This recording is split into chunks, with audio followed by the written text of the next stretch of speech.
Okay, so part 7 of triangulation with Dr. Ronald Kondoff. So the last video we were talking about Kelly Croft and his lengthy 5-year plus relationship with her. Also fast forward to, we know that she also laid a complaint with the Virginia Board of Dentistry.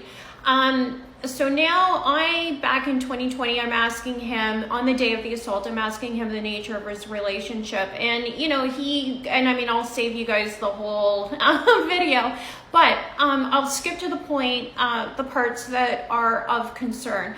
So how has he managed to keep all of these women in the picture all of these years? I can tell you with Miss Kelly Croft, there were many contracts like this. That's in his handwriting.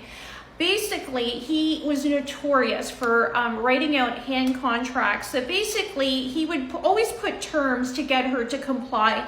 And then he would say, you know, in return, like for the rent or whatever, I expect, access to your business skills 8 to 5 p.m. Monday to Friday. Your presence in the office will be very limited. Any breach of these terms, and I will withhold the living expense portion. Basically, if you choose to leave this area prior to the end of this lease and assuming that we're on good terms and that you've upheld your portion to my satisfaction, I will consider using the unused funds as a lump sum to help you relocate. So there was that. Then actually, this one's really concerning. This one is your office manager role. So basically, this is interesting. He says, they're basically terms of her hours. He says, I know your feelings about clocking in. Briefly, your fingerprints, your presence is all over the office. You would never be able to deny you worked there. I will have as much problem with that issue as you will, and I never intend for that to come out. I'm comfortable with things the way they are with these modifications. And then anyways, it goes on and basically says either by computer or written form.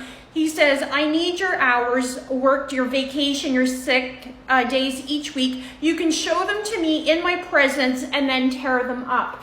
The reason why this was a concern is because Ms. Croft was on disability, and so he was paying her under the table. While I was at his house, the reason why she had been calling frantically is because her son Wyatt, there was like some reassessments with the IRS, and apparently a number of people, he has a pattern of paying people under the table. So